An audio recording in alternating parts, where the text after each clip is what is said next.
नमस्कार, मैं प्रतिमा पांडे। आप देख रहे हैं प्रधानमंत्री मोदी के संसदीय क्षेत्र बनारस में कोरोना के बढ़ते कहर पर क्राउन टाइम्स की विशेष कवरेज। जहां एक और कोरोना की दूसरी लहर थमने का नाम नहीं ले रही, वहीं दूसरी ओर कोरोना से ठीक हुए लोगों में ब्लैक फंगस नाम की खतरनाक बीमारी दिखने लगी है।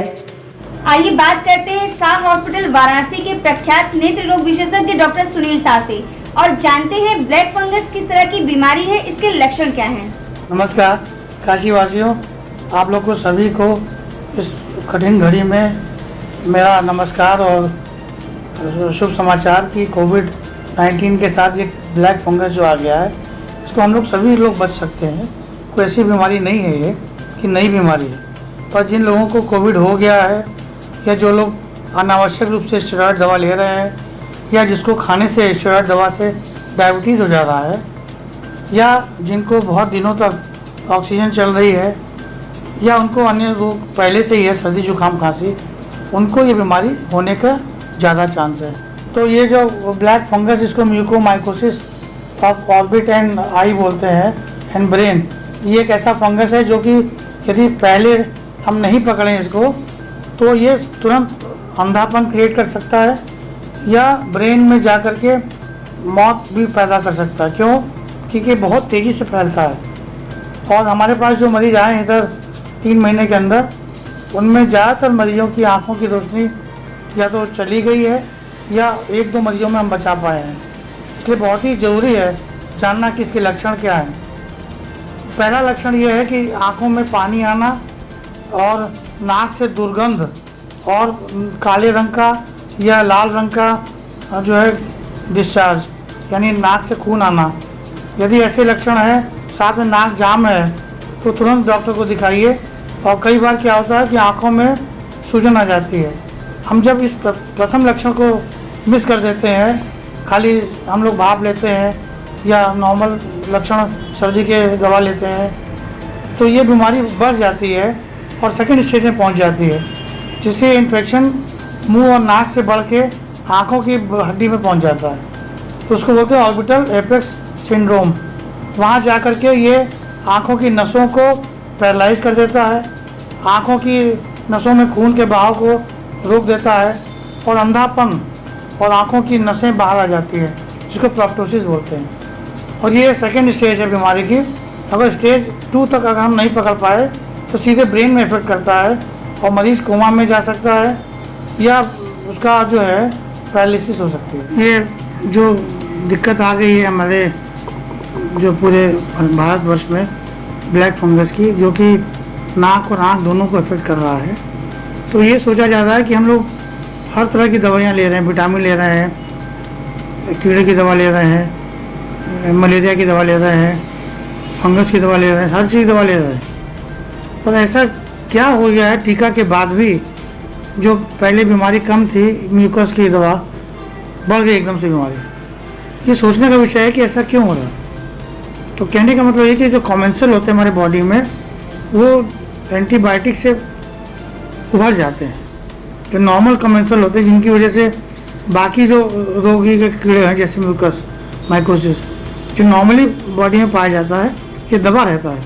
हम जब एंटीबायोटिक खाते हैं, बहुत स्टेरॉयड लेते हैं बहुत, ये फ्लोरा चेंज हो जाता है। तो जिस तरह के जो ग्रोथ वाले फंगस होते हैं, जो बॉडी के अंदर दबे रहते हैं, उभर जाते हैं। तो ये हमारे शरीर में जो नाक और मुंह में जो म्यूकस मेम्ब्रेन है, जहाँ से हमारी ऑक्सीजन जाती है, जहाँ से हम खाना खाते हैं शरीर के अंदर, अगर यहाँ कोई ब्रेकेज हो जाए, मतलब म्यूकस मेम्ब्रेन में कोई छाला पड़ जाए, तो ये फंगस उसके अंदर घुस जाता है। तो मेरा कहना ये है कि विटामिन ए की गोली जो कि हमने बच्चों को दिया, 5 साल तक के बच्चों को, उससे उनकी आँखें बची, उससे उनको डायरिया डिसेंट्री बच गया, हर साल उनकी आंखों में सफ़ेदी आ जाती थी, कॉर्नियल ब्लाइंडनेस, अंधापन रुक गया। ऐसे ही मेरा ये सुझाव है जो मैं कि कुछ मरीजों में दे रहा हूँ आजकल, कि 7 दिन से 10 दिन जब तक हमको कोविड का इलाज कर रहे हैं, 15 दिन तक विटामिन ए की गोली सुबह शाम अगर हम लोग लें, तो मेरे ख्याल से जो बीमारी म्यूकस की हो गई है, ये रोका जा सकता है। इसका ट्रायल हमने शुरू कर दिया है और बहुत जल्दी रिजल्ट आने वाला है। कोई इसका साइड इफ़ेक्ट नहीं है, मगर 15 दिन से ज़्यादा ना लें इसको। कोई भी विटामिन 15 से ज़्यादा नहीं लेना चाहिए।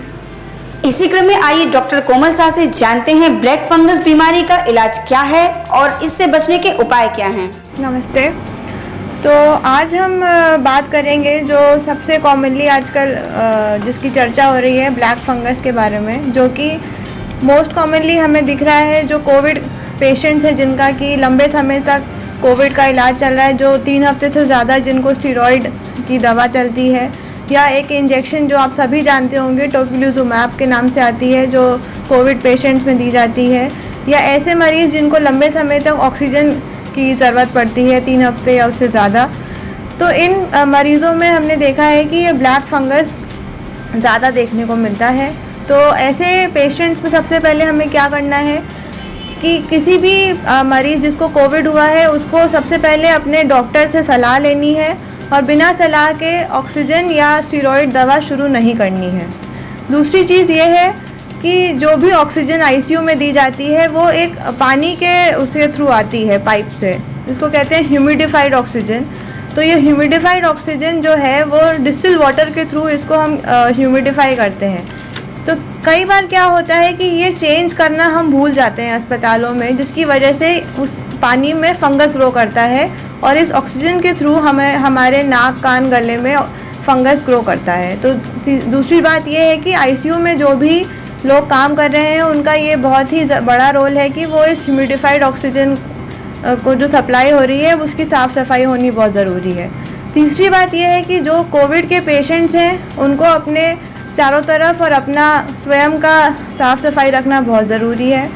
चौथी बात ये है कि जो स्टीरॉयड चलती है उससे हमारा शुगर अनियंत्रित हो जाता है। तो शुगर का स्ट्रिक्ट कंट्रोल बहुत ही इम्पॉर्टेंट है, जो पेशेंट्स कोविड के हैं उनके लिए भी और जो नॉर्मल डायबिटिक पेशेंट्स हैं उनका भी स्टीरॉयड का कंट्रोल बहुत ही ज़रूरी है। और अगर हमें ऐसा कोई मरीज़ दिखता है जिसमें हमें लगता है कि हम सस्पेक्ट करते हैं कि ब्लैक फंगस हो सकता है, जैसे नाक से दुर्गंध आना या अगर उनके नाक से खून आ रहा है या मवाद आ रहा है, तो उनमें हम एक दवा है जिसको कहते हैं पूसाकोनाजोल, वो हम एक प्रोफाइलैक्टिक तरीके से शुरू कर सकते हैं। पर ये उन मरीज़ों के लिए जिनका माइल्ड जिनको बीमारी हुई है। पर अगर कोई मरीज़ है जिसकी आँख या ब्रेन तक इन्फेक्शन पहुंच गया है तो उसमें या तो सर्जरी या फिर हम एक इंट्रावीनस एम्फोटेरिसिन बी की दवा चलाते हैं और वही एक इलाज है। और एक बात मैं और कहना चाहूँगी कि जिनको भी कोविड है वो बीटाडीन गार्गल सुबह शाम ज़रूर करें नियमित तौर से। इससे हमारे मुंह व नाक में जो भी कीटाणु होते हैं वो मर जाते हैं। क्लाउन टाइम्स की खबरों को देखने के लिए यूट्यूब चैनल को लाइक करें, सब्सक्राइब करें, बेल आइकन को क्लिक करें। क्लाउन टाइम्स की खबरों को फेसबुक पेज पर देखने के लिए पेज को लाइक जरूर करें।